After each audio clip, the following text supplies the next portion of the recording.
Everything Everywhere All at Once. What's really good about Everything Everywhere All at Once is that we're dealing with a quite inventive movie that can show you a couple of things that you've probably never seen before, like beating the hell out of people using a waste bag like it is some kind of nunchucks. What is bad about Everything Everywhere is that what initially seems like an interesting premise very quickly degrades to stupidity. And then the movie tries to give a couple of weird life lessons about being quote unquote kind.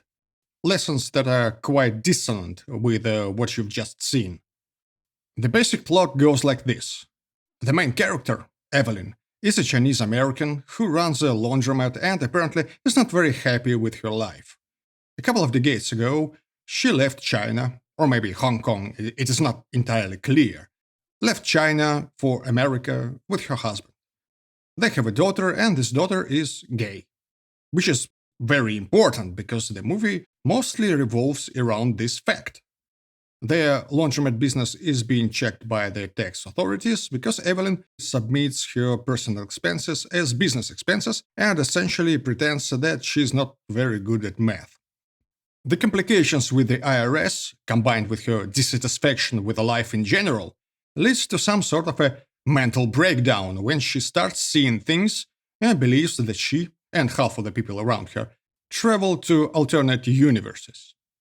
It's a bit more complicated than that, but we're trying to keep things simple. Now, you can interpret her traveling between different realities as something that actually happens, if you really want to. But in the end, it's about emotional growth and rethinking your life. In these alternate realities, Evelyn must confront a supervillain who wants to destroy the multiverse. And this supervillain, as you will learn almost immediately, is her daughter. Why does she want to destroy the multiverse? Well, because she's gay. Or because her mother is not crazy about her being gay. She's quite tolerant about it, but that's not enough. She's supposed to fully accept this and preferably be jumping up and down or something.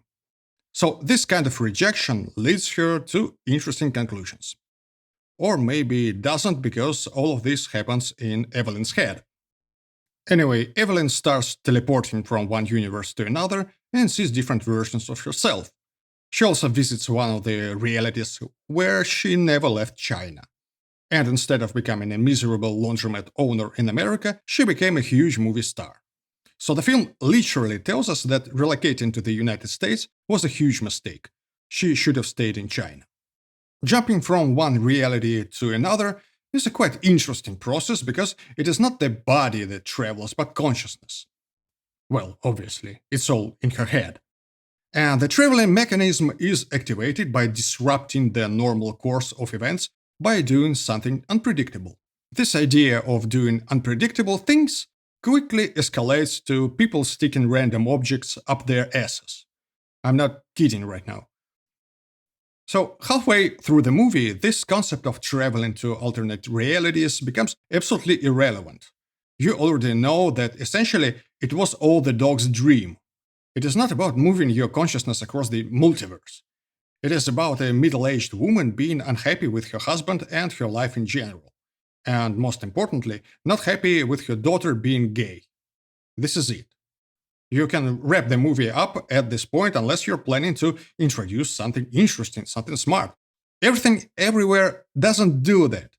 It just ventures deeper into absurdity and then, an hour later, presents you a quasi-family friendly, half-digested modern-day banalities of being kind, everything's fine, and that's okay to be gay. Oh, great, what a valuable lesson. You're on fire. I don't really know how you can teach the audience about the acceptance of your miserable existence The abyss of our insignificance. by using alternate realities, the multiverse as a plot device, and showing people that indeed the main character pretty much failed at life and is literally the worst possible version of herself. There are proven ways to make people reconcile with their life, and traditionally one of them is through a deterministic approach to the universe.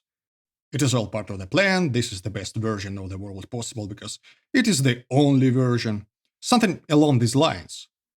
Telling that you've screwed up and it is entirely your fault, but that's okay, keep up the good work, is, well, there is something seriously wrong with logic here. Also, let's be real. If the main cast of Everything Everywhere were predominantly composed of people of European ancestry, there's no way this movie would have been nominated for 11 Oscars. I'm not sure it would have received even 2 or 3 nominations. Maybe not even one. So, what have we learned from Everything Everywhere All at Once? It's okay to be gay. Tolerance is not enough.